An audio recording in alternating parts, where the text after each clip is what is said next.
Good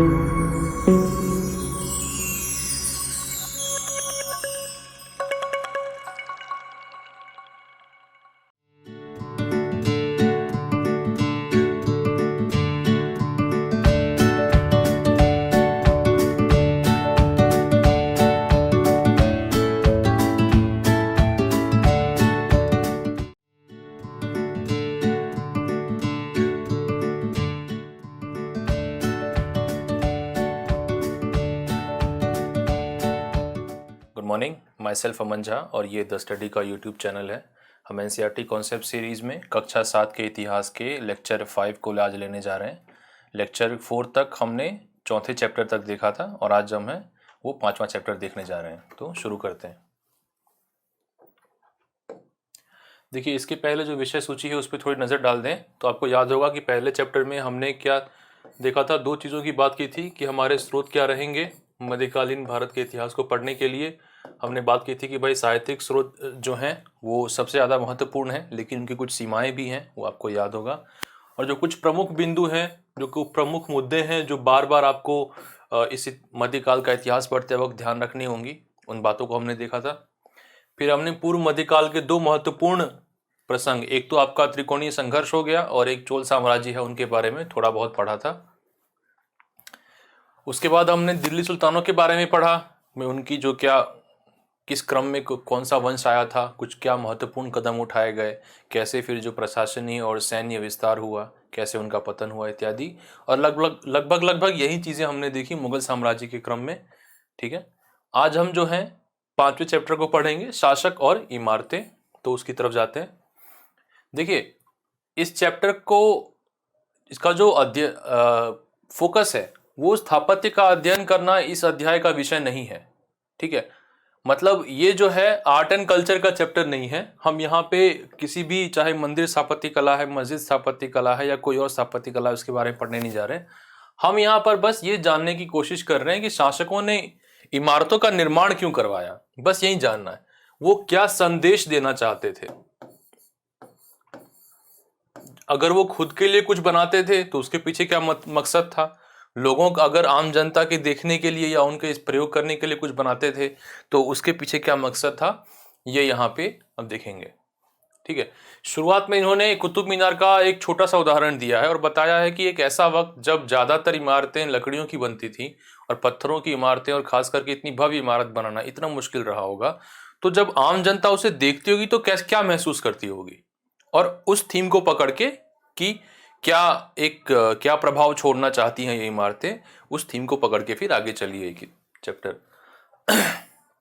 दो महत्वपूर्ण engineering skills की बात की है, उसको हम देखेंगे।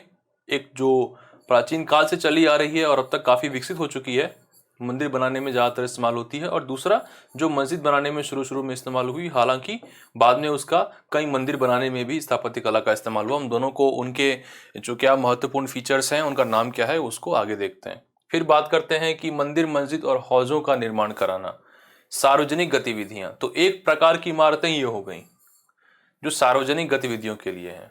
और चूंकि मंदिर की बात कर ली है तो मंदिर का महत्व पता चलेगा, इसलिए पता ये भी चल पाता है कि फिर अगर कोई एक राज्य दूसरे पर हमला करता था तो मंदिरों को क्यों निशाना बनाता था। और फिर है शासक वर्ग के लिए, ये हो गई दूसरी प्रकार की गतिविधि, बाग, मकबरे और किले इत्यादि।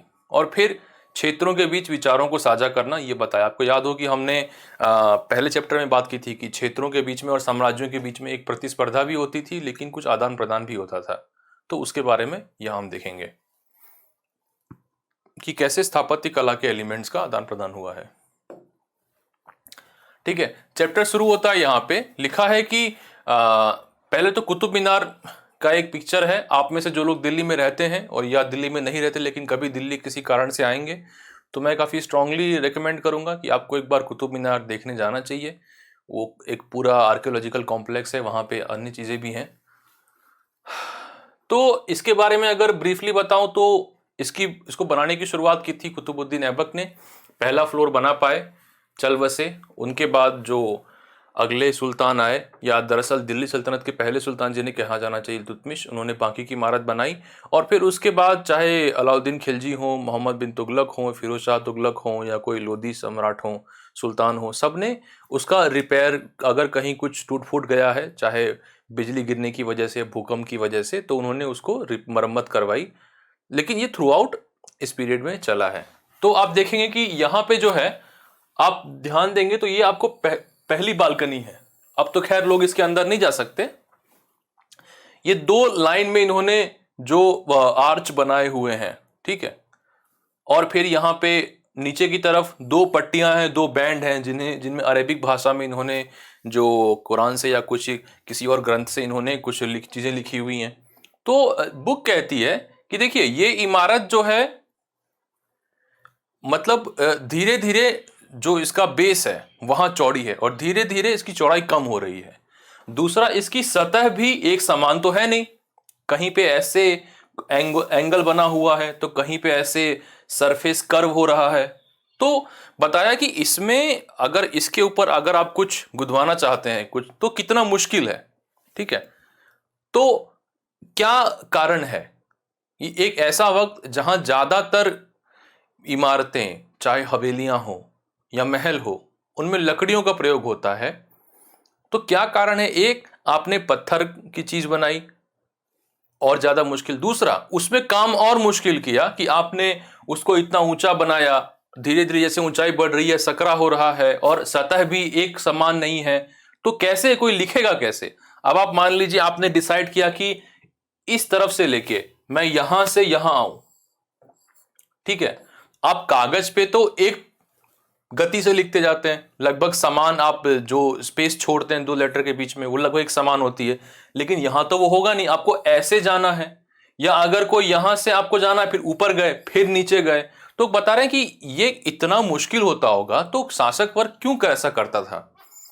और ये बनाने का मकसद क्या ये है कि अगर मान लीजिए कोई बाहर से व्यक्ति आ रहा है, या दिल्ली के आसपास कोई रहता है, वो इसको देखता है तो क्या महसूस करेगा? आज के समय में अगर कोई व्यक्ति यूएसए जाता है और स्टैच्यू ऑफ लिबर्टी को देखता है, या कोई व्यक्ति भारत आता है ताजमहल को देखता है, कोई फ्रांस जाता है एफिल टावर को देखता है, तो उसके मन में क्या उसका असर होता है? एक देश की जो छवि है वो उभर के आती है। वैसे ही दिल्ली के सुल्तानों ने जब ये बनाया, तो वो अपने राज्य की एक छवि दिखाना चाहते थे, चाहे जो दिल्ली के आसपास रहते हों या दिल्ली किसी काम से आए हों उन्हें। तो ये क्या है कि ये राज्य की एक छवि दिखाता है कि हम इस चीज के काबिल हैं।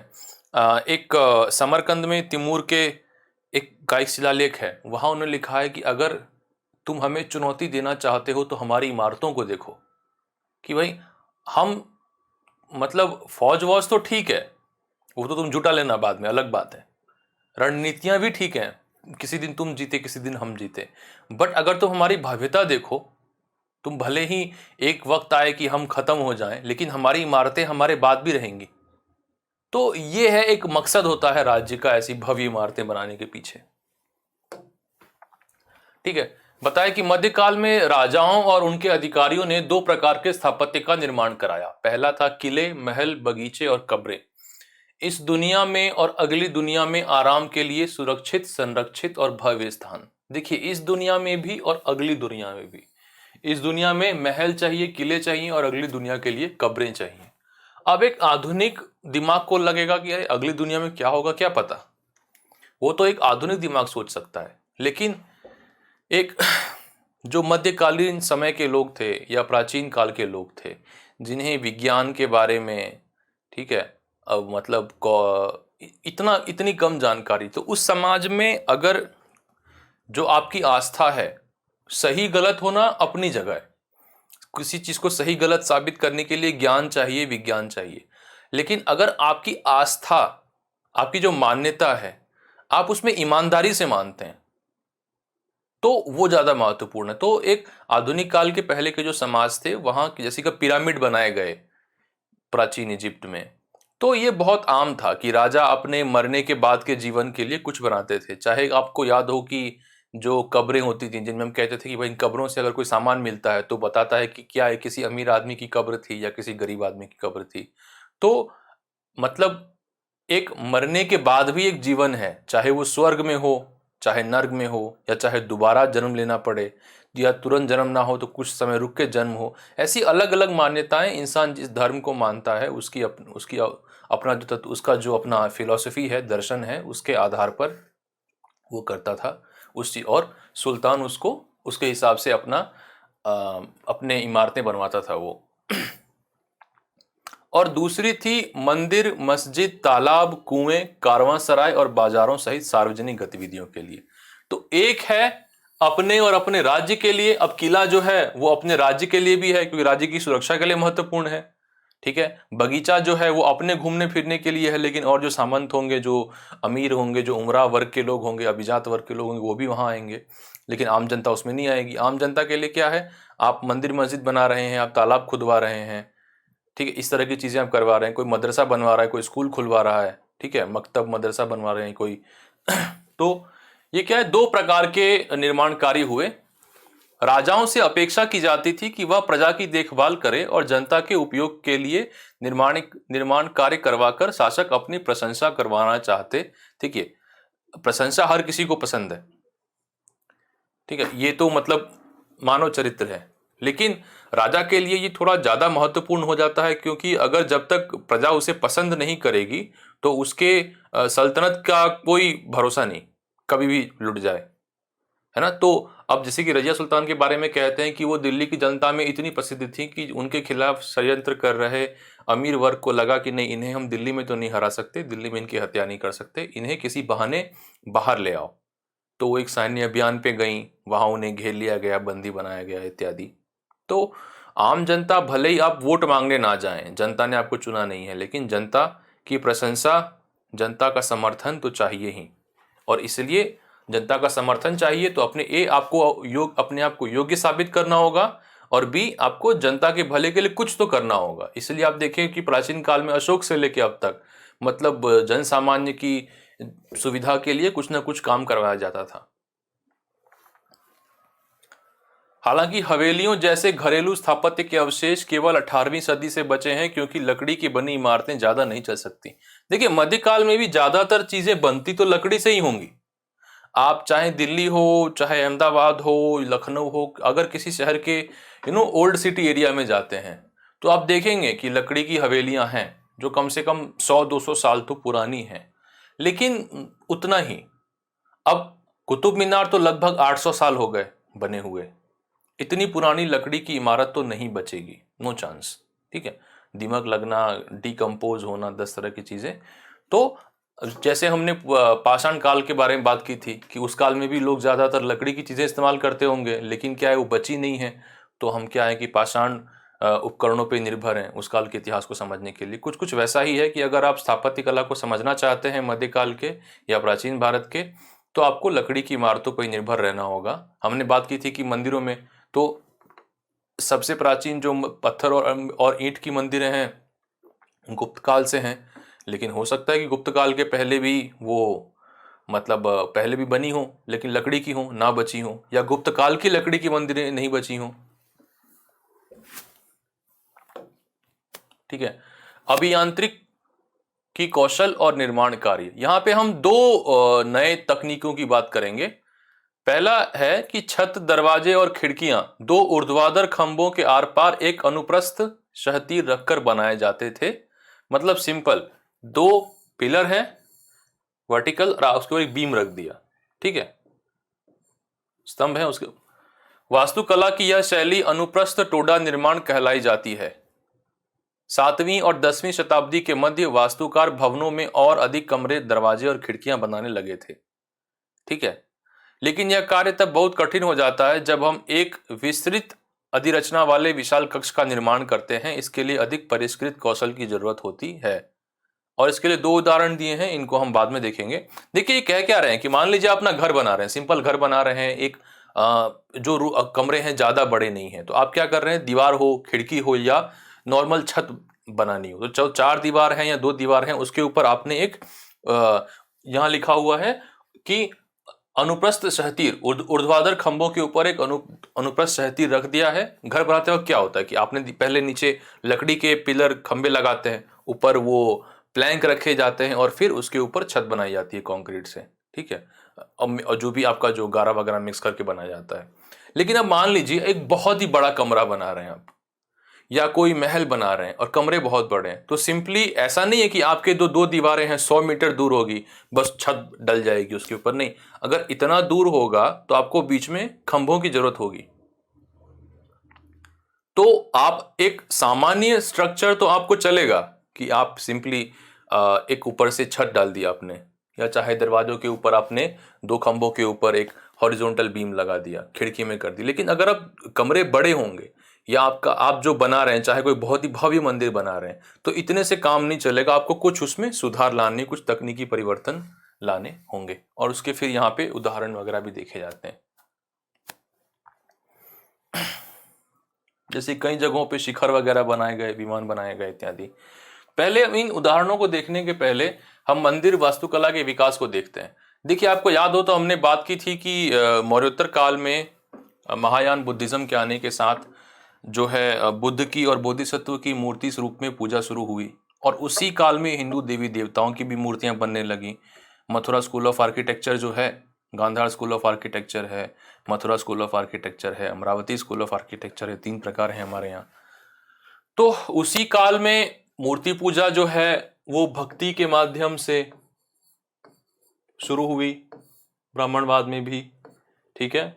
साथ ही साथ जो पुराणों की कथाएं हैं, जो निश्चित तौर पे कई जनरेशन तक जो है वो ओरली सुनाई जाती थी, ठीक है, लिखा नहीं गया था। जैसे वेदों को कई सदियों तक लिखा नहीं गया था, बस गुरु शिष्य के थ्रू मतलब उसका प्रसार हुआ। वैसे पुराणों के बारे में क्या था कि वो सीमित तो थी नहीं, हर जाति का व्यक्ति, महिलाएं, पुरुष, हर कोई सुन सकता है। तो कई समय तक उसका ऐसे ही प्रचार हुआ, ओरली उसको ट्रांसमिट किया गया, बाद में उसे लिखा गया।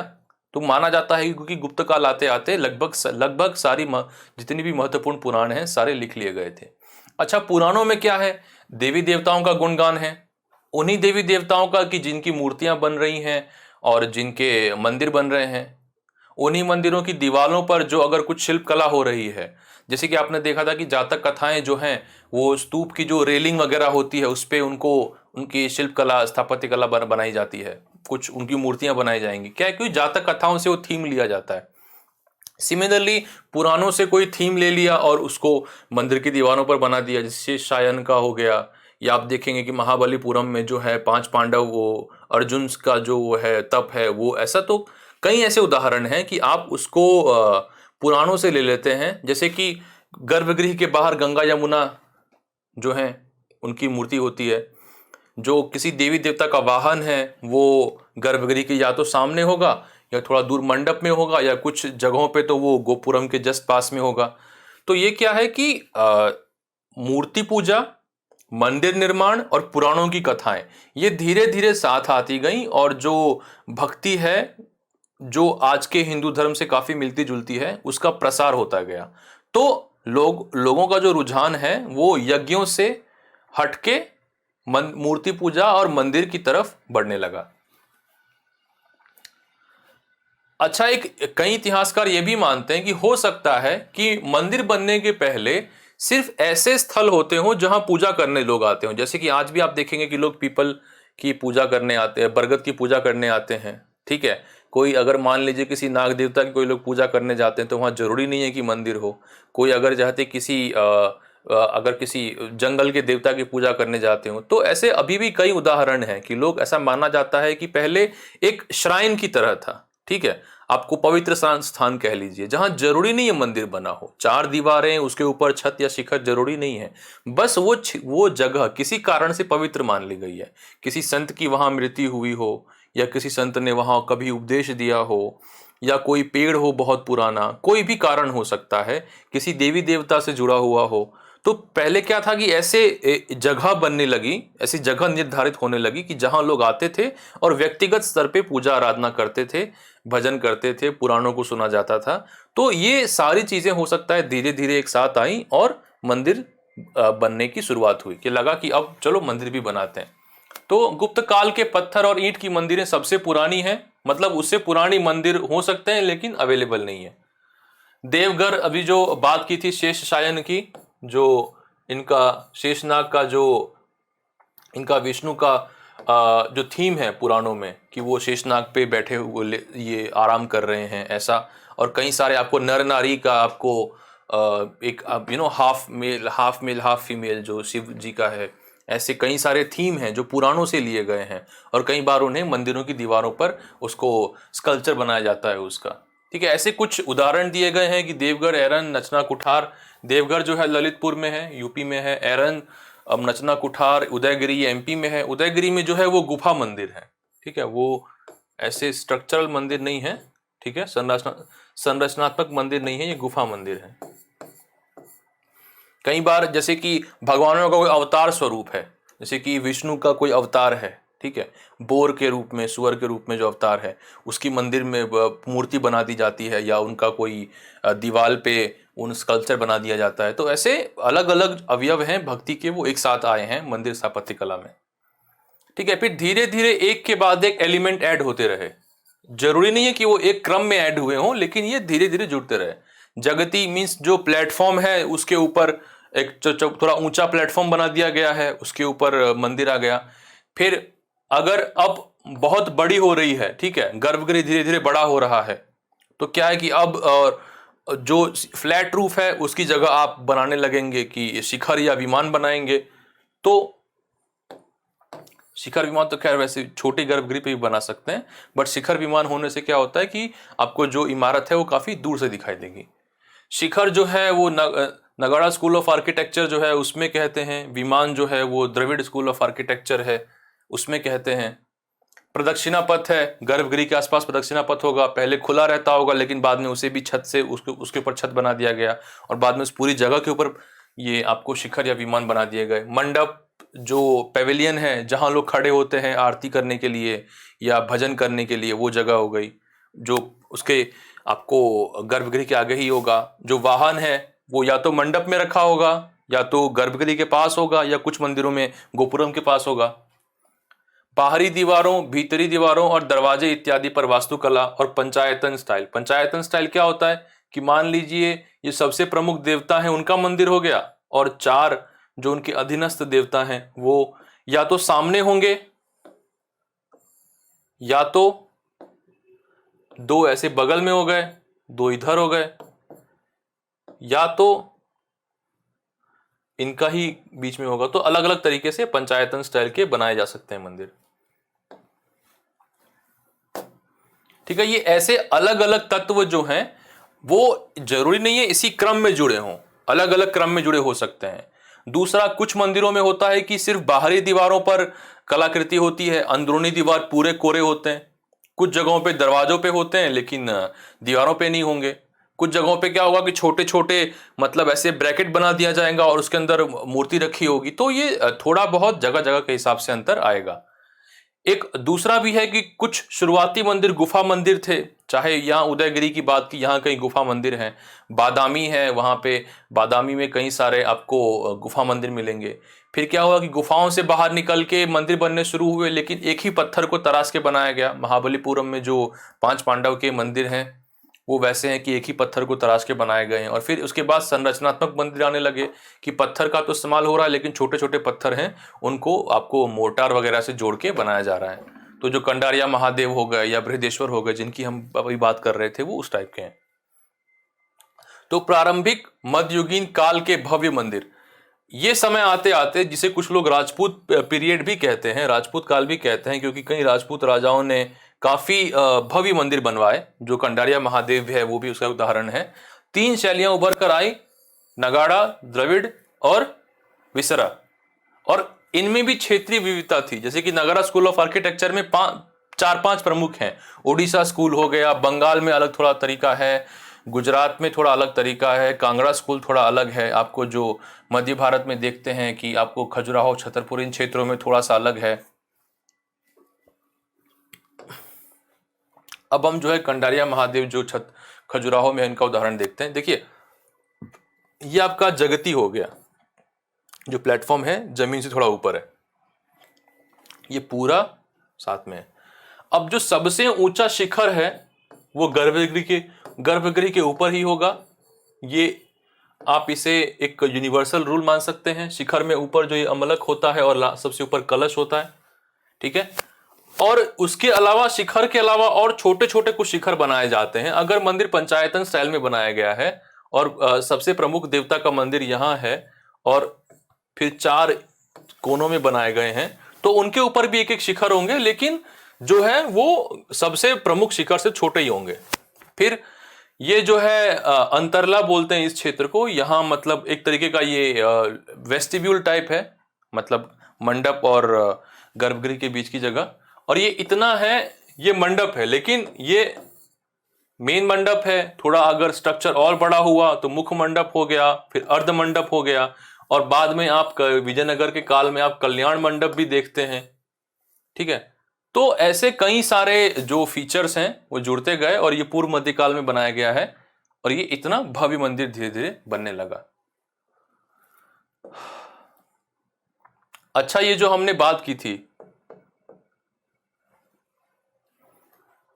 ठीक है, कि अनुप्रस्थ टोडा निर्माण की प्रथा, ये सिर्फ मंदिरों में ही नहीं, शुरुआती मस्जिदों में भी इनका प्रयोग करना पड़ा, क्योंकि जो दिल्ली सुल्तान थे उन्हें शुरू शुरू में जो स्थानीय कलाकार थे उन्हीं की सहायता से बनाना पड़ेगा और वो स्थानीय परंपराओं में ही निपुण थे। तो अब वो तो कुछ समय बाद धीरे धीरे उन्होंने फिर जो मध्य एशिया से हैं कलाकार बुलाने शुरू किए, उन्होंने काम करना शुरू किया, उन्होंने स्थानीय कलाकारों को सिखाया, तो फिर वो जो कुछ नई तकनीकें हैं जिनके बारे में आगे पढ़ेंगे उनको ला पाए। लेकिन अभी देखिए, ये कुव्वतुल इस्लाम जो मस्जिद है, जो जैन मंदिर से बनाई गई थी, आप इसके पीछे देख सकते हैं जो पिलर्स हैं, इसमें भी आप देखिए एक जो आर्क बना तो दिया है यहाँ पे, ठीक है, जिसकी हम यहाँ आगे बात करेंगे, ठीक है। इन्होंने मेहराब ये बना तो दी, आपको लग तो रहा है कि मेहराब का रूप है ये, ठीक है, लेकिन ये दरअसल शुद्ध नहीं है, क्योंकि यहां पे कीस्टोन नहीं है। ये दरअसल है वही, आपने 2 स्तंभों के ऊपर बना दिया है, एक 2 हॉरिजॉन्टल पिलर के ऊपर एक वर्टिकल पिलर लगा दिया है, एक वर्टिकल लाइन बना गई है, तो ये प्रॉपर मेहराब नहीं है, ठीक है। प्रॉपर मेहराब क्या होती है? जिसमें यहां पे पूरा वजन उठाता हो, उसके ऊपर जो भी स्ट्रक्चर बनेगा, या इसके ऊपर ये जो मेहराब है, ये अगर ऊपर का स्ट्रक्चर उठाता हो, कि अगर ये मेहराब में यहां से अगर पत्थर निकल गया तो पूरा स्ट्रक्चर गिर जाएगा, अगर ऐसा कुछ हो तो उसको आप बोलेंगे कि शुद्ध मेहराब है। लेकिन ये बस इन्होंने उसका बाहर से आकार दे दिया है, ये तकनीकी तो पुरानी वाली ही है, ठीक है। फिर इस्लामी वास्तुकला के 2 नवाचार हुए। एक कि दरवाजों खिड़कियों के ऊपर की अधिरचना का भार कभी कभी मेहराबों पर डाल दिया जाता था, कि अब जो है मेहराब उसको ढो रही है, और मेहराब में जो सबसे महत्वपूर्ण पत्थर होता है, डार्ट कहते हैं, इंग्लिश में इसे की स्टोन कहते हैं, और इसीलिए आपने जो इकोलॉजी है उसमें की स्टोन स्पीसी का कॉन्सेप्ट सुना होगा, जैसे कि शेर बाघ होते हैं, वो अपने पारिस्थितिकी तंत्र में सबसे महत्वपूर्ण प्राणी होते हैं। अगर उनकी संख्या कम हो गए या वो लुप्त हो गए तो पूरा तंत्र गिर जाएगा। वैसे ही यहां भी है कि अगर आप डार्ट हट गया तो उसके ऊपर खिड़की दरवाजों का जो भी स्ट्रक्चर है वो पूरा गिर जाएगा। यही उसके भार को ढो रहा है। और इन पत्थरों को चिपकाए रखने के लिए एक नए प्रकार का सीमेंट है, ठीक है, चूना पत्थर वाला।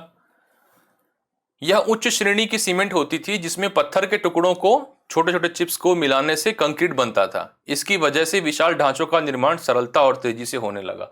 तो इन पत्थरों को चिपकाए रखने के लिए जो है आप एक नए प्रकार के सीमेंट का इस्तेमाल कर रहे हैं। देखिए अंतर, आप इस मेहराब में और इस मेहराब में अंतर देखिए। ये मेहराब जो है उसके ऊपर के ढांचे को नहीं संभाल रहा है, ये बस इन्होंने पत्थरों को बगल से तराश के वैसा बाहर से रूप दे दिया है कि मेहराब है, बट ये मेहराब नहीं है, ठीक है। मेहराब का विशुद्ध रूप, मेहराब के मध्य में डार्ट अधिरचना के भार को मेहराब की आधारशिला पर डाल देती है। क्या है कि स्ट्रक्चर ऐसा है कि ये बता रहा है कि ये जो है वजन इस तरफ और इस तरफ आने लगा है, वो टेंशन की वजह से, ठीक है। मंदिर, मस्जिद और तालाब बनाना। पूजा स्थल होने के अलावा मंदिर या मस्जिद का निर्माण संरक्षक की शक्ति, धन और भक्ति का प्रदर्शन करता था। मंदिर में पूजा की रस्मों के माध्यम से राजराजदेव, ठीक है, ये चोल वंश के शासक थे, ने राजराजेश्वरम को सम्मानित किया। राजा और ये जो मंदिर है ये तंजावुर में था। राजराजेश्वरम का जो मंदिर की हम बात कर रहे हैं ये तंजावुर में था। ठीक है। और आप राजा और प्रभु के नाम में समानता देखिए, पूरा राइम करता है। राजा व उनके सामंत मुख्य देवता और अधीनस्थ देवी देवताओं की एक साथ पूजा करते थे। हमने जो पंचायतन स्टाइल की बात की कि जो प्रमुख देवता हैं गर्भगृह में होंगे और 4 जो हैं वो और देवता होंगे जिनके छोटे छोटे मंदिर ऐसे बनाए होंगे। तो अगर कोई उत्सव है या कोई प्रसंग है जहां राजा प्रमुख देवता की पूजा कर रहा है, तो उनके जो सामंत होंगे, अधीनस्थ होंगे, वो अधीनस्थ देवी देवताओं की पूजा कर रहे होंगे। ठीक है। जैसे कि अब ये हो सकता है कि अगर राम है तो लक्ष्मण, उनके साथ लक्ष्मण, हनुमान, ऐसे कुछ देवता हो जाएंगे। ऐसे क्या है, अगर शंकर हैं तो उनके साथ उनके पुत्रों का मंदिर बन जाएगा इत्यादि। तो ये क्या दिखाता है कि सामंतवाद को इस जगत से उस जगत तक ले जाना, ये एक तरीके का एक सिंबॉलिक मोमेंट है। जब राजा कहता है कि जैसे मैं सबसे प्रमुख हूं और ये मेरे सामंत हैं, वैसे ही मैं सबसे प्रमुख देवता और मेरे सामंत उन देवता के अधीनस्थ देवताओं की पूजा कर रहे हैं। तो जो मानव जगत का जो सामाजिक और राजनीतिक सामंतवादी ढांचा है, उसको एक तरीके से धार्मिक स्वीकृति देने की बात है कि लोगों को भी लगे कि हाँ ऐसे ही तो होता है, दुनिया ऐसे चल रही है तो राजनीति भी ऐसे ही चलनी चाहिए। दूसरा, जो राजा जो है जो नाम ले रहे हैं वो बिल्कुल देवताओं से मिलता जुलता है कि कहीं ना कहीं ये बताना चाहते हैं कि मैं देवताओं के समकक्ष हूं, अपनी तुलना करने की बात है उस लेवल पे। और एक और आपको बात याद हो कि चोल शासक अपने खुद की मूर्तियां मंदिरों में रखते थे, गर्भगृह में नहीं रखते थे, बट आसपास के अगर कोई किसी कोने में नीश बना दिया है वहां उनकी मूर्तियां वगैरह रखी होंगी।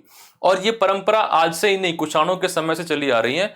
हम जो अवेलेबल पुरातात्विक साक्ष्य हैं उसके आधार पर आसानी से ये साबित हो चुका है कि कुषाण भी जो कई बार ऐसे मंदिर बनवाते थे जहां पे उस समय के मध्य एशिया या पश्चिम एशिया या ग्रीक या रोमन जगत के जो देवी देवता हैं उनके अगर कोई मंदिर होंगे तो उनमें इनकी मूर्तियां भी होती थी।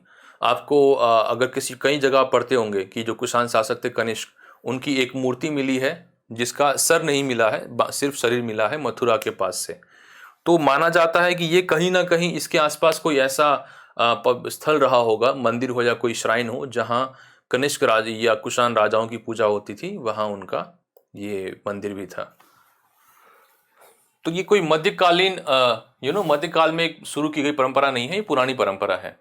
ठीक है। फिर अब बात करते हैं दिल्ली के सुल्तानों की। हमने राजा की बात कर ली कि वो मंदिर के जरिए क्या करना चाहते थे। अब सुल्तानों की बात करते हैं कि कुव्वतुल इस्लाम मस्जिद में एक शिलालेख में बताया गया है कि खुदा ने अलाउद्दीन को एक सुल्तान के रूप में चुना क्योंकि उसके पास अतीत के महान विधिकर्ताओं मूसा और सुलेमान जैसे गुण थे। अब ये मूसा और सुलेमान कौन थे ये इसमें पढ़ने की जरूरत नहीं है। ये जो इस्लाम है या क्रिश्चियनिटी है, इनकी कुछ कुछ जो लेजेंड दंत कथाएं हैं वो कॉमन है। ठीक है। खास करके बिफोर क्राइस्ट, ईसा मसीह के पहले की और प्रॉफिट मोहम्मद के पहले की जो कुछ दंत कथाएं हैं उनमें कुछ सिमिलैरिटी है, क्योंकि चूंकि दोनों धर्म एक ही क्षेत्र से निकले हुए हैं तो कुछ दंत कथाएं इनकी सिमिलर हैं। इवन ज्यूज और क्रिश्चियनिटी में जो ओल्ड टेस्टामेंट न्यू टेस्टामेंट है, तो न्यू टेस्टामेंट है वो क्रिश्चियनिटी के लिए है और ओल्ड टेस्टामेंट वो ज्यूज के लिए है। तो दोनों में कुछ मिलता जुलता है। जैसे कि अगर ओल्ड टेस्टामेंट में कुछ कहा गया है, कुछ भविष्यवाणी की गई है, तो वैसा न्यू टेस्टामेंट में मिला है। तो ये जो उसी जगत के व्यक्ति हैं मूसा और सुलेमान, उसी क्षेत्र के प्रमुख राजा और विधिकर्ता रहे हैं। तो क्या, लेकिन इन परंपराओं में आगे चल के भी इनको सम्मान तो दिया गया है। इसलिए कहा है कि फारसी दरबारी इतिहास में सुल्तान को अल्लाह की परछाई कहा गया है। देखिए, एक फर्क यह है कि यहां पे इल्तुतमिश अपनी तुलना अल्लाह से नहीं कर रहा है, बट वो कह रहा है कि मुझे अल्लाह ने चुना है क्योंकि मुझ में इस जगत के महानतम व्यक्तियों जैसा गुण है। दूसरा, जो फारसी इतिहासकार हैं वो कह रहे हैं कि जो सुल्तान है वो अल्लाह की परछाई है। थोड़ा सा बस अंतर है सीमेंटिक में, अल्लाह होना और उसका अंतर आ जाएगा। और कुछ दंत कथाएं भी ऐसी होती हैं जिससे आपको अंदाजा लगता है कि शासक कैसे स्वीकार्यता चाहते थे। एक कहानी जफर खान से मिलती जुलती है। जफर खान जो है वो उन्होंने बहमनी सल्तनत की नींव रखी थी, मोहम्मद बिन तुगलक के खिलाफ बगावत करके उन्होंने नींव रखी थी इसकी। तो उनके बारे में काफी आगे चल के ये एक कहानी चल पड़ी कि एक बार जब वो मोहम्मद मतलब दिल्ली में थे, तो निज़ाम अलाउद्दीन औलिया के पास वो मिलने गए, और वहाँ मोहम्मद बिन तुगलक पहले से ही थे। मोहम्मद बिन तुगलक बाहर आ रहे थे, जफ़र खान अंदर जा रहे थे। तो बहुत ही प्रसिद्ध सूफी थे, उन्होंने भविष्यवाणी कर दी एक तरीके से। उन्होंने कहा कि ये देखो, एक सुल्तान मेरे दरवाजे से जा रहा है और एक आ रहा है। उस वक्त जफ़र खान एक सैन्य कमांडर थे बस। तो ये कहानी चलती थी दक्कन में 15वीं 16वीं सदी में। कारण ये कि एक अपने आप को ये साबित करना कि जो इतने महान सूफी संत थे, जिन्हें भूतकाल, भविष्यकाल, वर्तमान काल सबकी समझ थी, जो मनुष्यों के बीच देवताओं के बराबर थे, वो उन्होंने भविष्यवाणी कर दी थी कि जफ़र खान आगे चल के एक सल्तनत की स्थापना करेंगे। तो ये जफ़र खान की किस्मत थी। जैसे ही कुव्वतुल इस्लाम में लिखा है इल्तुतमिश ने कि खुदा ने मुझे चुना है, वैसे ही जफ़र खान कह रहे हैं कि ठीक है, मुझे निज़ामुद्दीन औलिया ने चुना है। ठीक है, तो ये क्या है कि कहानियां हैं। ये जो उदाहरण है आपकी किताब में नहीं दिया हुआ है, बट ये जब इस किस्से के बारे में देखा तो मुझे ये याद आ गया। और एक और चीज है कि अक्सर सुल्तान जो है अपनी कब्रें सूफी संतों की कब्रों के बगल में बनवाते थे। सेम चीज लगता था कि भाई संत जब इस जगत में इतने महान थे, तो परलोक में भी अगर मैं इनका शिष्य बना रहा, ठीक है, तो परलोक में भी ये मेरे मेरे बिहाफ पे जो है वो पैरवी कर सकते हैं। अगर मैंने कोई गलत काम किया हो, इस जन्म में कोई पाप कर दिया हो, तो मुझे माफ़ी के लिए इनकी सहायता होगी। तो ये मान्यताएं थी। अब मान्यताएं अपने लेवल पे सिंसियर थी, उनकी रैशनैलिटी के पीछे मत जाइए। ठीक है, रैशनैलिटी जो है वो एक मॉडर्न कंस्ट्रक्ट है, एक आधुनिक सोच है रैशनैलिटी, जो ज्ञान विज्ञान की समझ बढ़ने के बाद ही संभव हो पाई है। एक ऐसा जगत जहां लोगों को ये नहीं पता था कि मतलब क्यों दिन रात होता है, सूरज चांद क्या है, देवी देवता हैं कि कोई ग्रह है, ग्रह क्या होते हैं, इतनी मतलब एक ऐसे समाज में आस्थाएं जो थी वो आज के समाज से अलग होंगी ही। ठीक है, फिर एक प्रश्न खड़ा होता है कि भाई आपको प्रजा की स्वीकृति क्यों चाहिए? चुनाव थोड़ी लड़ना है, लेकिन फिर भी चाहिए, उतनी नहीं जितनी आज के समय में चाहिए।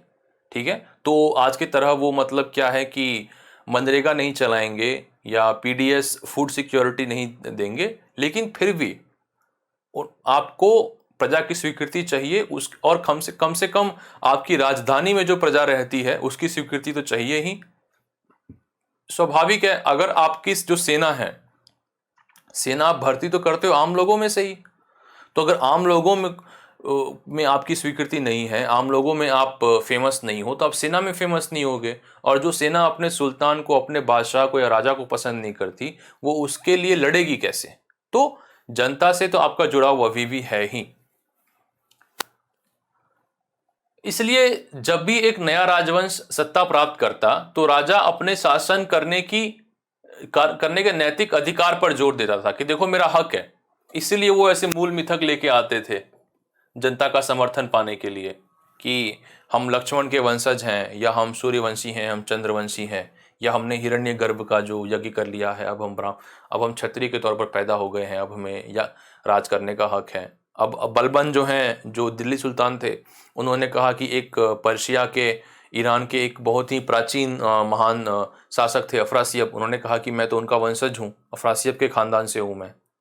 वही एक ही बात हो गई। इनने कहा कि मैं लक्ष्मण से हम वंशज हैं, उन्होंने कहा हम अफरासियब से हैं। मैसेज तो वही है कि देखो हम जो हैं, हमें राज्य करने का हक अब हम आपसे नहीं मांग रहे, हम वोट नहीं मांग रहे कि हमें चुनिए, सुल्तान चुनिए, लेकिन हमें जो हक है ये खुदा ने दिया है, हमें ये हक भगवान ने दिया हुआ है। तो बस सोर्स ऑफ लेजिटिमेसी अलग है, लेकिन लेजिटिमेसी तो चाहिए ही। तो धर्म स्थलों के निर्माण ने शासकों को भगवान के साथ अपने घनिष्ठ संबंधों के प्रचार करने में मदद की। संरक्षक देवता और संत जो लोगों और राज्य की देखभाल करते हैं के प्रति भक्ति और आस्था दिखाना आवश्यक था। कि भाई अगर किसी क्षेत्र में, अब आपको याद हो कि राजाओं ने पहले जो मंदिर निर्माण था वो राजाओं के संरक्षण में नहीं हुआ, वो तो एक था कि एक प्रचलित धर्म था भक्ति। धीरे धीरे लगा कि अच्छा ये मेरे कार्य क्षेत्र में जो है ये देवता बहुत प्रसिद्ध हैं, आम जनता इनकी पूजा करती है, तो मैं भी एक मंदिर बनाऊं। और चूंकि अब आम जनता नहीं बनवा रही है, मैं बनवा रहा हूँ राजा, तो इतना भव्य मंदिर बनवाऊं कि सब देखते रह जाएं। मेरी प्रजा देखती रह जाए, बगल वाला राजा देखते रह जाए। तो खैर अब बगल वाला राजा देखेगा आपके मंदिर को तो उसका एक साइड इफेक्ट भी होगा जो उसको आगे देखेंगे हम लोग। तो यह है कि आपको, और देवता ही नहीं संत भी, खास करके सूफी संत, ठीक है, इसलिए कई बार जो दिल्ली सल्तनत के राजा सुल्तान थे या मुगल बादशाह हुए, वो उनके लिए दरगाह बनवाते थे, दरगाहों को मतलब और विस्तार किया। उर्स का समय हुआ तो खुद भी गए तीर्थ यात्रा पे, इस तरह की चीजें। शासकों ने विद्वानों और संतों को संरक्षण दिया और उनकी राजधानियों और शहरों को महान सांस्कृतिक केंद्रों में बदलने की कोशिश की जो उनके शासन और राज्य को प्रसिद्ध करे। मदरसों का निर्माण भी इसी क्रम में हुआ। भाई स्वाभाविक है, नवरत्न है, चाहे चंद्रगुप्त विक्रमादित्य के हों या अकबर के हों, मकसद तो एक ही है कि भाई अपने राज्य के बारे में या अपने राज्य में ऐसी अच्छी किताबें लिखवाना, नए आइडिया जनरेट करना। अब पर्शियन रेनेसांस जो हुआ, जो फिरदौसी ने शाहनामा लिखा है, वो महमूद गजनी के कोर्ट में लिखा था उन्होंने। तो क्या है कि राजा अभी से नहीं, कि क्या है, जनता का समर्थन प्राप्त करने के लिए या अभिजात वर्ग का समर्थन प्राप्त करने के लिए या अपनी प्रसिद्धि पाने के लिए ऐसे कदम उठाता ही है। ठीक है, मदरसों से क्या होगा कि भाई आस पड़ोस से या अड़ोस पड़ोस के राज्यों से या दूसरे देशों से लोग अगर आपके यहाँ धर्म की शिक्षा लेने आते हैं तो वो भी आपको प्रसिद्ध करेगा। वैसे ही जलाशयों का निर्माण करके पानी उपलब्ध कराना काफी प्रशंसनीय कदम माना जाता था। सुल्तान इल्तुतमिश ने दिल्ली कोहना के बाहर एक बड़े जलाशय के निर्माण से खूब वाहवाही लूटी। इसे हौज सुल्तानी या सुल्तान का जलाशय कहा जाता है। देखिए, ये राज्य व्यवस्था की एक थोड़ी अजीब सी मान्यता लगती है कि आज के समय में अगर मान लीजिए कोई प्रधानमंत्री है, मुख्यमंत्री है, जनता के लिए काम नहीं कर रहा, जनता नापसंद करेगी, बोलेगी कि अगले चुनाव में इनको हटा देंगे। लेकिन पहले के समय में इतनी उम्मीदें थी नहीं, उम्मीदें थोड़ी कम थी, लेकिन वो थोड़ी और अजीब उम्मीदें थी। ये कि अगर मान लीजिए बारिश नहीं हुई, अकाल पड़ गया या कोई पेंडेमिक हो गया, तो लोगों को कहीं ना कहीं लगेगा कि ये लगता है इस राजा को, अब मान लीजिए कि कोई राजा बन गया, सुल्तान बन गया, अगले साल अकाल पड़ गया, तो लोगों को अंधविश्वास में लगेगा कि ये राजा मनहूस है, इसे ऊपर वाला नहीं चाहता कि ये राजा बना रहे, ऊपर वाला चाहता है कि अब इसे हम हटा दें। तो ये एक दूसरी प्रकार की प्रॉब्लम है। और खास करके अगर बारिश ना होना, स्वाभाविक है लोगों मतलब फसल बर्बाद होगी, लोगों में गुस्सा आएगा, लोगों को लगेगा कि कहीं ना कहीं हमें जो ऊपर वाला है वो दंडित कर रहा है, और तो फिर उनका गुस्सा सुल्तान की तरफ भी निकल सकता है। तो ये एक बड़ी टेंशन वाली बात थी कि मुझ पे लगातार खुदा का या संतों का या अन्य लोगों का जो है बना रहे, मेरे ऊपर जो साया है वो बना रहे। ये दिखाने के लिए मंदिर बनाते थे, मस्जिद बनवाते थे, मदरसे बनवाते थे, साथ साथ ये जो पब्लिक वर्क की चीजें हैं ये भी बनवाते थे। ठीक है, तो इसके बाद सवाल यह है कि मंदिरों को क्यों निशाना बनाया गया। ठीक है, भी हमने बात की कि राजा ने जब लोगों के धर्म को कबूला, कहा कि चलो अब मैं वैसे काम करूंगा कि अब ये जो देवता हैं या ये कोई हैं हमारे यहाँ प्रसिद्ध हैं, तो अब मैं इनकी मंदिरें बनवाऊंगा, और जब चूंकि राजा बनवा रहा है तो खूब विशाल हो ताकि मेरी जनता देखे, अड़ोस पड़ोस के राज्य की जनता देखे, अड़ोस पड़ोस का राजा देखे।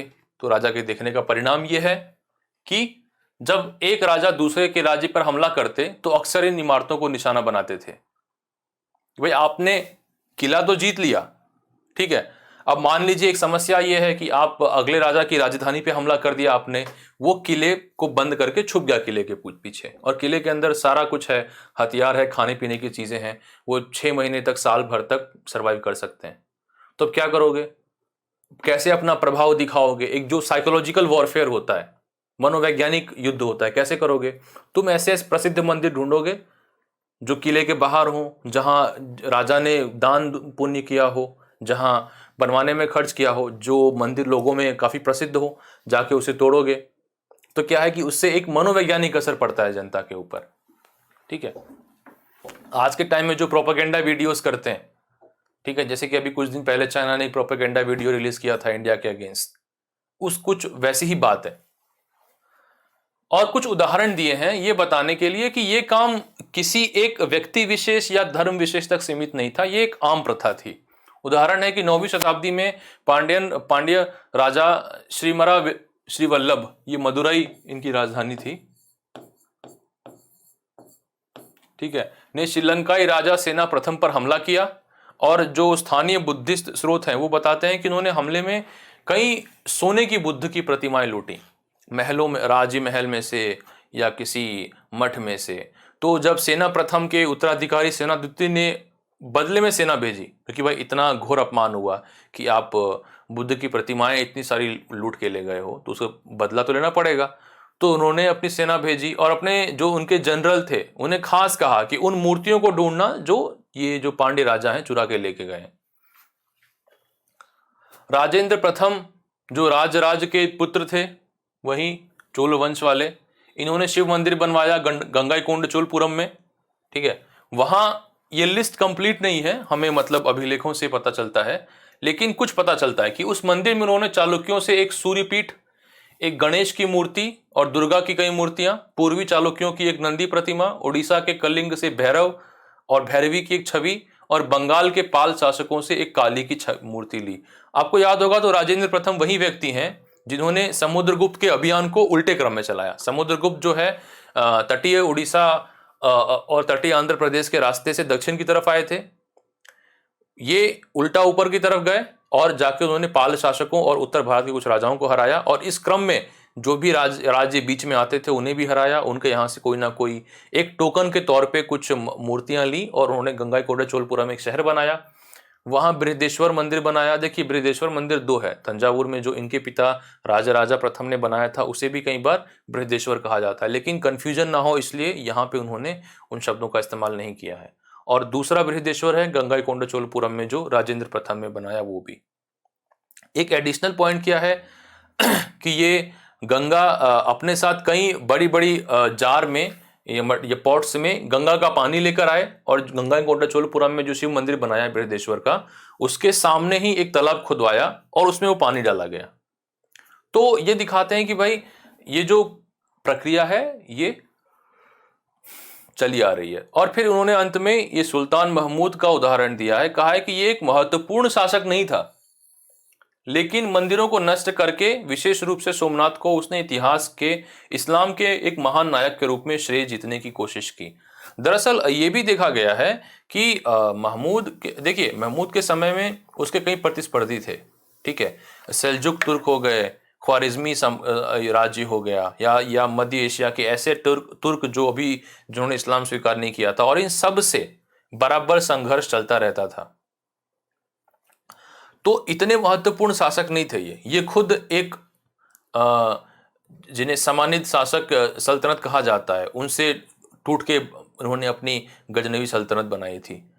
तो इन्हें क्या नाम कमाना था, तो इन्हें लगा कि अगर मैं मंदिरों को नुकसान पहुंचाऊंगा तो मेरा नाम होगा। दूसरा, इन्हें फेमस बाद के इतिहासकारों ने किया है, जिन्होंने 14वीं 15वीं 13वीं शताब्दी में इतिहास लिखा, उन लोगों ने इन्हें ज्यादा फेमस किया है। और जो भी इनकी जो मंदिर तोड़ने की जो भी इनके जो रिकॉर्ड्स हैं वो हमें जो है जो स्थानीय स्रोतों से नहीं मिलते हैं। कोई अभिलेख में नहीं ऐसा लिखा गया है कि उन्होंने आक्रमण किया तो हमने फिर डिफेंसेस बिल्ड किए वगैरह, या किसी स्थानीय ग्रंथ में नहीं लिखा गया है। ये इन्हीं के समकालीन स्रोतों से कुछ उदाहरण मिलते हैं और कुछ बाद के तारीख इतिहासकारों से मिलते हैं। तो इन सब बातों से ऐसा लगता है कि ये इनको जो इतना पॉपुलर फिगर बनाया गया है वो बाद में है। जो अभी एक बुक आई है सुहेल देव पे, वो जिस व्यक्ति से उसमें बताया गया है कि सालार मसूद गाजी से उन्होंने युद्ध किया था। अब दिक्कत यह है कि वो सालार मसूद गाजी जो हैं वो मतलब जो गजनवी कहते हैं कि उनके साथ भारत आए थे, ये दंत कथा है उन्हें लेके कि जो ये सालार मसूद हैं ये मोहम्मद गजनी के साथ भारत आए थे, ये दंत कथा है। लेकिन दिक्कत यह है कि उनका वर्णन समकालीन ग्रंथों में है ही नहीं, उनका वर्णन अल-बरूनी ने नहीं किया है। किसी भी मोहम्मद गजनी के समय में इतनी इतिहास की चीज़ें लिखी गई, उनका जो गजनी में जो राजधानी थी वहाँ कई तारीखें लिखी गई, कहीं उनका वर्णन मिल नहीं रहा है। वो प्रसिद्ध हुए कुछ सदियों बाद जाकर, मतलब वो 13वीं 14वीं सदी में फेमस हुए आके। तो ऐसे क्या है कि कई लोग कुछ विचार थे जो पुरानी चीज़ों को लेकर उनको फिर आगे की सदियों में बड़ा किया गया है। ये उतने बड़े व्यक्ति थे नहीं जितना उन्हें बाद की सदियों में बना दिया गया। अच्छा, पहले अभी हमने देखा कि जनता के लिए बनाई गई चीजें अब हैं खुद के लिए बनाई गई चीजें। कि अपनी आत्मकथा में बाबर ने बागों को योजनागत तरीके से बनाने में अपनी रुचि का वर्णन किया है। अक्सर ये बाग दीवार से घिरे होते थे तथा कृत्रिम नहरों द्वारा 4 भागों में विभाजित होते थे, इसीलिए इन्हें 4 बाग कहा गया है। सिंपल है, पहले चारों तरफ एक वॉल होगा और बीच में कृत्रिम नहरें होंगी जिसमें, और ये कोई इतनी बड़ी नहरें नहीं होंगी, छोटे छोटे नाले की तरह होंगे, और यहाँ जो आप फल पौधे वगैरह उगाएंगे, फूल उगाएंगे, इसलिए 4 बाग कहा जाता है। अब बाबर को बहुत शौक था इस चीज का, कई जगहों पर उन्होंने 4 बाग बनवाए थे।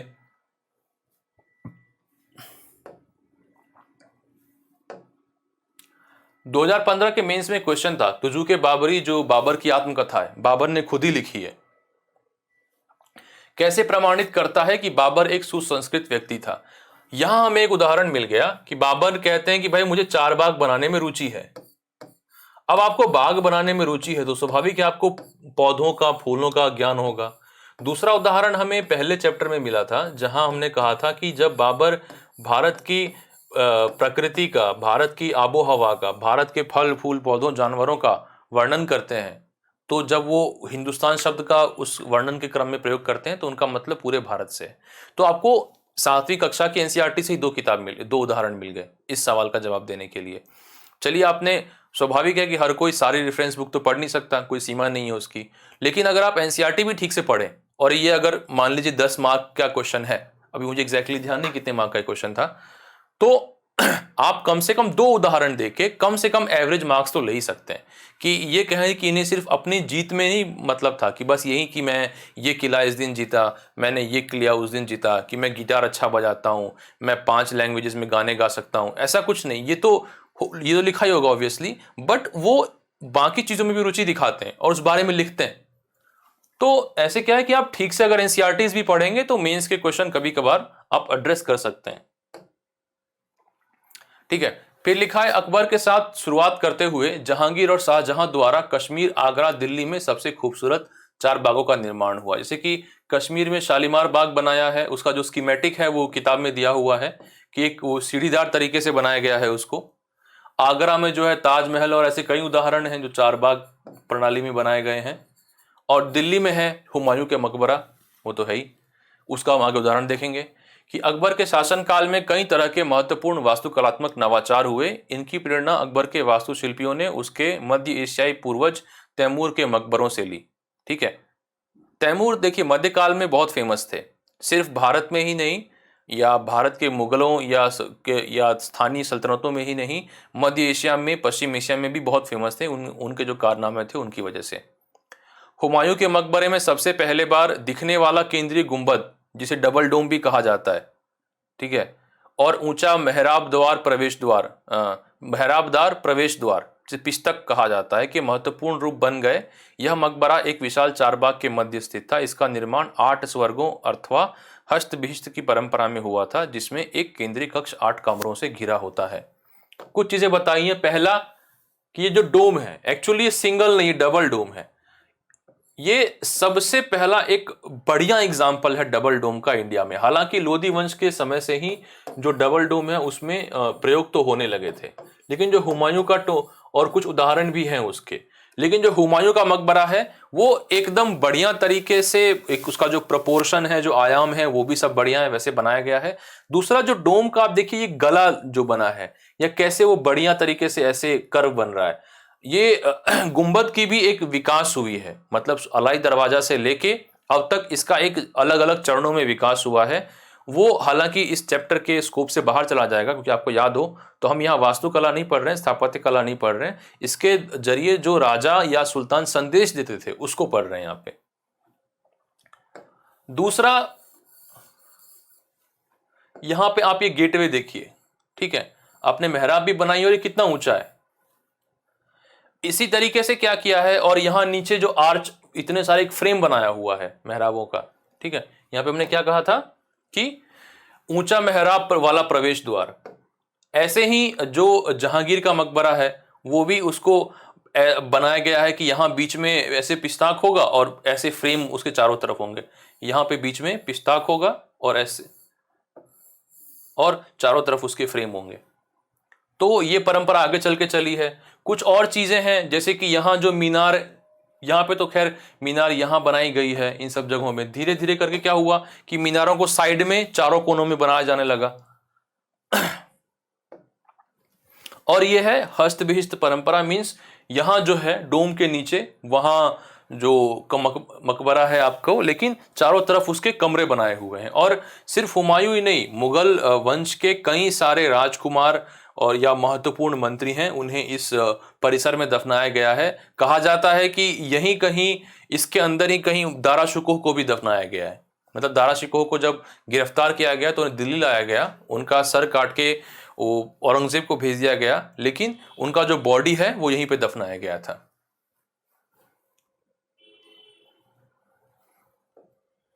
ठीक है। शाहजहां के साथ शाहजहां के सभा भवन थे, दीवाने खास और दीवाने आम जो हो गए, एक मस्जिद से मिलते जुलते हैं। अब देखिए यहाँ ये थोड़ा थोड़ा आगे बढ़ रहे हैं कि थोड़ा थोड़ा अपने आप को दैवत्व की ओर ले जा रहे हैं। उसका सिंहासन जिस मंच पर रखा था उसे अक्सर किबला यानी नमाज के दौरान मुसलमानों के सामने की दिशा कहा जाता था, क्योंकि जिस समय दरबार चलता था उस समय प्रत्येक व्यक्ति उसकी ओर मुंह करके बैठता था। इन वास्तुकलात्मक अभिलक्षणों का इस ओर इशारा था कि राजा पृथ्वी पर ईश्वर का प्रतिनिधि है, तो ईश्वर की परछाई से ईश्वर का प्रतिनिधि। अब कह सकते हैं कि एक ही तो बात है, लेकिन थोड़ा बहुत जो है कॉन्फिडेंस में यहाँ बढ़ोतरी हुई है। और ये जो सभा भवन थे चिहिल सुतून तरीके से बनाए गए थे, यानी कि इस तकनीकी को, इस प्रकार के सभा भवन को चिहिल सुतून कहते हैं, 40 खंबे वाला हॉल। अब देखिए जहां आपने गुंबद है, गुंबद वहां आपको नीचे खंभों की जरूरत होगी नहीं, लेकिन अब मुगल काल आते आते ये जो दोनों अलग तकनीकी थी, ठीक, उनको उनका मिश्रण हो चुका था। कहीं कहीं पे एक कंपोजिट कॉम्प्लेक्स है जहां एक परिसर जो है वो खंभों वाला होगा, एक है जिसमें सिर्फ गुंबद है, और कुछ में जो है वो सारी चीजें एक साथ आई हैं। अभी हम वृंदावन का उदाहरण देखेंगे कि खंभे भी हैं उसमें और गुंबद भी है। तो ऐसे जो कंपोजिट स्ट्रक्चर्स बनने लगे थे। बादशाह के सिंहासन के पीछे पितरादुरा के जड़ाऊ काम की श्रृंखला बनाई थी, जिसमें प्राचीन यूनानी देवता आर्फियस को वीणा बजाते हुए चित्रित किया गया था। देखिए एक प्राचीन यूनानी देवता, ठीक है, उनको भी बनाया गया। मतलब अब एक्सेप्ट मुगल खुल के अलग अलग संस्कृतियों को एक्सेप्ट करते थे, उन्हें कोई मतलब डर नहीं था कि हमें जो उलेमा वर्ग है वो क्या कहेगा। उन्हें लगता था कि हाँ, अगर मैं कोई शाही संदेश दे सकता हूं तो भले ही वो कोई प्राचीन धर्म के देवता के थ्रू क्यों ना हो, मैं उसे दूंगा। इन्हें संगीत बजाते हुए दिखाया गया है। माना जाता था, ये कहानी थी अरफियस के बारे में, कि उनका संगीत आक्रामक जानवरों को भी शांत कर सकता है और वे शांतिपूर्वक एक दूसरे के साथ रहने लगते थे। एक चाय की एक फेमस ब्रांड है, मैं नाम नहीं लूंगा उसका, उसमें दिखाते हैं कि उसमें बकरी है और टाइगर है, वो एक साथ उसको पी रहे हैं, कुछ कुछ वैसा लगता है। तो एक तरफ शाहजहां को अपने पे इतना भरोसा था कि मेरा जो न्याय है वो इतना मतलब कुशल है कि मैं चाहे ऊंचे से ऊंचा व्यक्ति हो या निम्न, सभी लोगों के साथ समान व्यवहार करेगा और सभी उद्भव सद्भाव के साथ रहेंगे। तो एक तरफ शाहजहां को अपने न्याय पे इतना भरोसा था, दूसरी तरफ उस कंपनी को अपने चाय पे इतना भरोसा है। तो ये क्या है, ये संदेश दे रहा है कि भाई अब, और ये देखिए ये कहीं और नहीं, ये आपको बादशाह के सिंहासन के पीछे है। तो आप जब बादशाह की तरफ देख रहे हैं तब पीछे कभी कभार ध्यान जा रहा है, तब ओ आप सोचते हैं कि ये न्याय के जो इतने मतलब इतने न्यायवान हैं, इस तरह के संदेश दिए जा रहे थे। ये पितरादुरा का उदाहरण है। देखिए ये मार्बल है। अब पितरादुरा आप या तो आप संगमरमर पे बना सकते हैं या सैंडस्टोन पे बना सकते हैं। सैंडस्टोन जो होता है वो सेडिमेंट्री रॉक है, मार्बल जो है वो मेटामॉर्फिक रॉक है, और मार्बल लाइमस्टोन से बनता है। लाइमस्टोन का जब वो ट्रांसफॉर्मेशन होता है, मेटामॉर्फोसिस होता है, तो मार्बल बनता है। मार्बल सफेद और काले दोनों टाइप के होते हैं। उसके ऊपर क्या है कि छोटे छोटे ग्रूव्स बनाए जाते हैं उस छैनी वगैरह से, और उन ग्रूव में कलर रंगदार पत्थर या जो सेमी प्रीशियस स्टोन बोलते हैं, या तो आप उसमें कांच भी लगा सकते हैं। तो और आपको जब टच करेंगे तो आपको बहुत ध्यान से उसको देखना पड़ेगा ये समझने के लिए कि नहीं, ये एक्चुअली पत्थर में नहीं है, पत्थर में पहले ग्रूव बनाया गया है और फिर उसमें जो ये चाहे शीशे को से भरा गया है या चमकीले पत्थरों से भरा गया है। तो ये इसको पितरादुरा का उदाहरण कहते हैं। देखिए चाहे गुंबद हो या पितरादुरा, इन सब के विकास में जो एक बिजेंटीन एम्पायर है, तुर्की, जो आधुनिक तुर्की के आसपास का क्षेत्र है, तुर्की कॉन्स्टेंटिनोपल का, उस क्षेत्र में ये राज्य बहुत समय तक चला था, उसका भी काफ़ी बड़ा योगदान है। वहीं से ये कलाएं धीरे धीरे विकसित हुई हैं और भारत तक भी आई हैं। इसके बाद चार बाग की योजना के अंतर्गत ही अन्य तरह के बाग भी थे, जिन्हें इतिहासकार नदी तट बाग कहते हैं। इस तरह के बाग में निवास स्थान जो है चार बाग के बीच में स्थित न होकर नदी तटों के पास बाग के बिल्कुल किनारे पर होता था। अब चार बाग जो है आपका, अच्छा यहां पे एक बात डिस्कस करना रह गया, जो हमने हुमायूं का टोम देखा, देखिए ये भी चार बाग शैली में है, आप देख सकते हैं चारों तरफ बागें हैं, लेकिन इसमें फर्क क्या है, अब तक चार बाग का एक सिंपल लेआउट ये होता है, ठीक है, चार भाग कर दिए। लेकिन हुमायूं वाले में आप ध्यान से देखेंगे तो हर भाग को भी चार भागों में बांटा गया है, ठीक है। आप इस भाग को देखिए, इस तरफ वाले को, ये एक भाग है और इसे भी चार भागों में बांटा गया है। और ये जो छोटे छोटे आपको यहां दिखाई दे रहे हैं, ये छोटे छोटे नाले, उनमें पानी बह रहा है। तो इन्होंने क्या किया कि कुल मिला के अब चार नहीं, इसको अब 16 भाग कह सकते हैं, ठीक है। एक तो ये प्रणाली हो गई। दूसरा ये हो गया कि अब क्या है कि आपने पहले घर बनाया, मकबरे भी बनते हैं, घर भी बनते हैं, तो यहां बीच में नहीं, आपने यहां किनारे पर बनाया। आपने अब की जो है चार बाग ऐसे बना दिया अपने घर के आगे, और अपना घर यहां किनारे पर बना लिया, और पीछे जो है यहां नदी बह रही है। ताजमहल भी इसी तरीके से बना हुआ है, आप देखिए आगे चार बाग है और पीछे नदी है। और आगरा में ऐसे कई सारे आपको, अब मुगल अभिजात वर्ग के व्यक्ति थे जिन्होंने आगरा में अपना घर चार बाग स्टाइल में बनाया, कि चार बाग आगे और नदी, एकदम नदी किनारे उनका घर था। तो शाहजहां को लगा कि भाई ये तो हमारी बराबरी कर रहे हैं, मैं अपना ताजमहल बना रहा हूं इस तरीके से, मेरा महल है, और ये भी अपना घर बना रहे हैं, अंतर क्या रह गया। तो उन्होंने क्या किया, शाहजहानाबाद में भाई सिर्फ जो बहुत ही खास हो बादशाह का, जैसे कि उनके बेटे दारा शिकोह होते, सिर्फ उन्हें नदी का किनारा मिला हुआ था, बाकी सबको दूर बनाना पड़ रहा था घर। कैसे, यहां देखिए ये लाल किला का अंदर का भाग है, यहां नदी अवेलेबल है, यहां हो सकता है, ये हो सकता है दारा शिकोह का घर हो, और ये यहां भी आप देख सकते हैं कई सारे आपको बाग दिखाई दे रहे हैं। तो अभिजात वर्ग को जो है वो दूर, नदी किनारे नहीं मिलेगा, आपको दूर रहना पड़ेगा आपको जगह से। ये जामा मस्जिद जो अभी भी है, लाल किले का ये भाग अभी भी है, बाकी तो खैर वक्त की मार में काफ़ी कुछ ढह गया है। इस जो ग्रेटर एरिया है इसमें से कई सारे यहाँ पे हवेलियाँ होती थी, आप देखेंगे छोटे छोटे ग्रीन एरिया हैं, कई सारी यहाँ हवेलियाँ होती थी। तो उन्होंने कहा कि नहीं, जो मैं नया शाहजहानाबाद बनाऊंगा वहाँ नदी किनारे सिर्फ बादशाह और जो कुछ बहुत ही खास हो बादशाह की, उन्हें ही नदी किनारे घर बनाने की परमिट है, बाकी आप नदी से दूर बनाइए, ठीक है। अब है क्षेत्रों के बीच विचारों का आदान प्रदान। हमने पहले चैप्टर में बात की थी क्षेत्रों और साम्राज्य के बीच में संघर्ष की।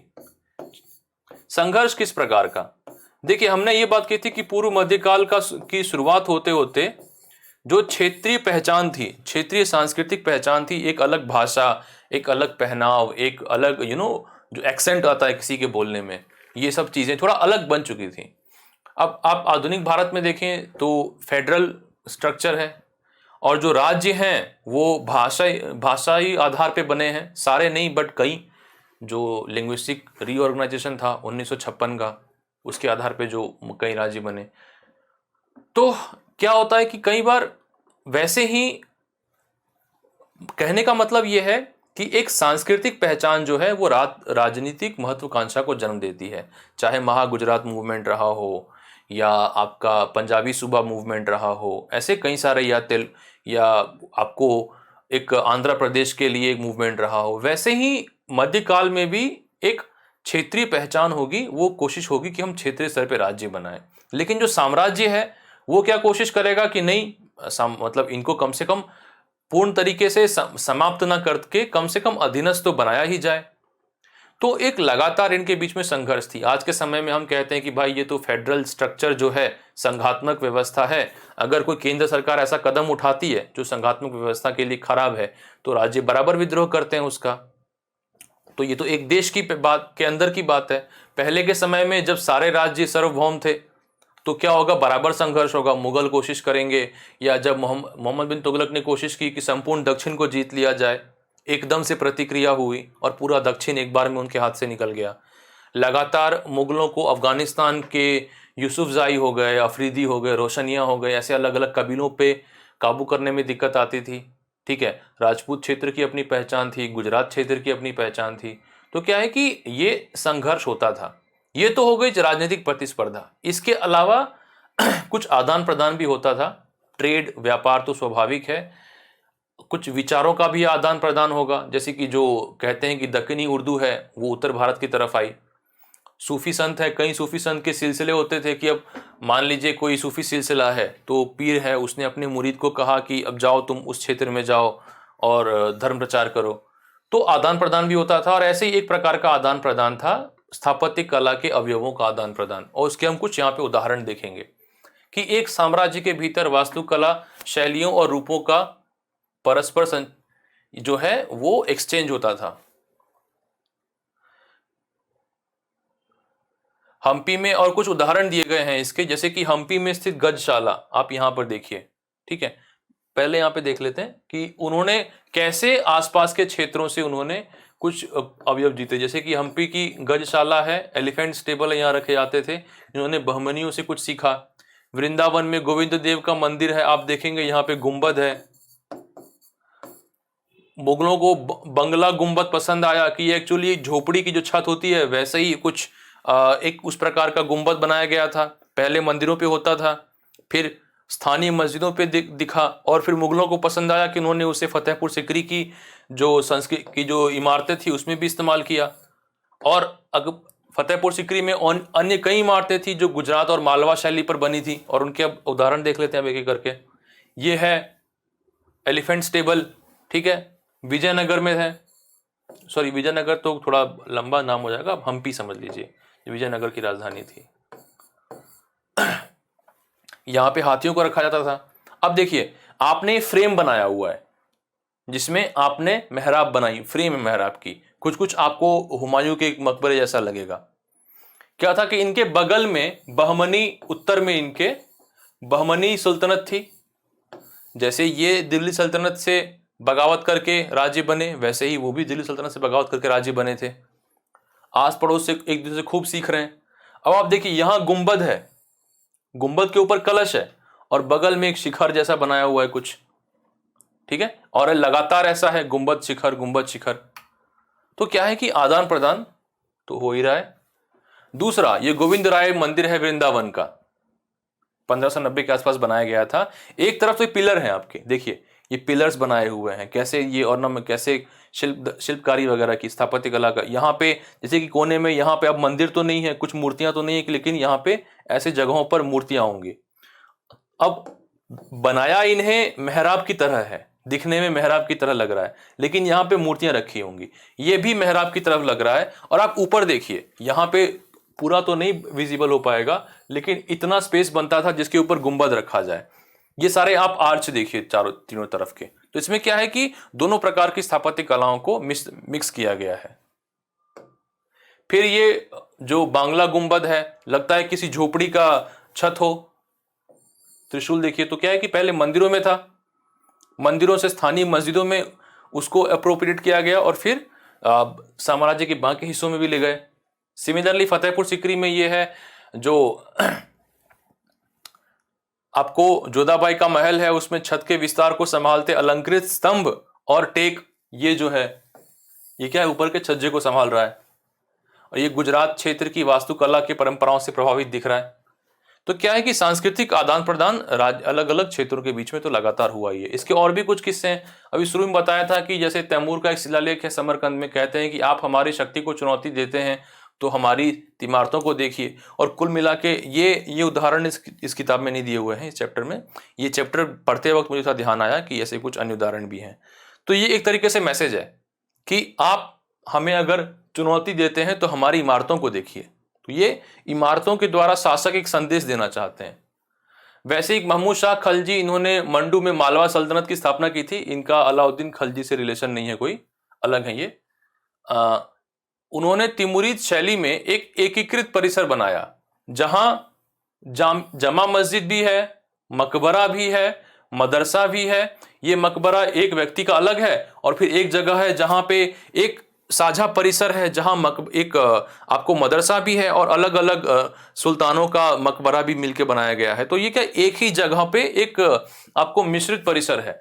ये बिल्कुल तिमुरिद तरीके में बनाया गया है कि समरकंद वगैरह में भी ऐसी कई सारी जगह हैं कि मदरसा हो गया, आपको मकबरा हो गया, मस्जिद हो गया, ये सारी एक ही जगह पे बनी हुई है। या आसपास अगर कोई पैलेस है तो वो भी बनेगा। सिमिलरली जो बंगाल की सल्तनत थी, इनका दिल्ली सल्तनत से प्रतिस्पर्धा थी, तो इन्होंने दिल्ली सल्तनत की स्थापत्य कला से इंस्पिरेशन ना लेके सीधे ये इन्होंने इराक वगैरह के जो प्राचीन समय के महल थे, कोई आया होगा इराक की तरफ से व्यापारी वगैरह कुछ आइडियाज लेके, उसको इन्होंने अपने स्थानीय स्थापत्य कला में इनकॉर्पोरेट किया।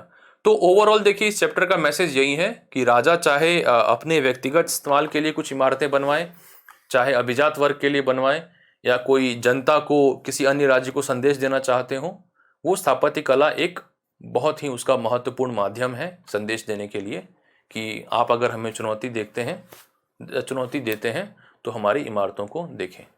तो इसके साथ जो है ये चैप्टर खत्म होता है। बाकी के चैप्टर जो हैं वो आगे के लेक्चर्स में देखेंगे। Thank you.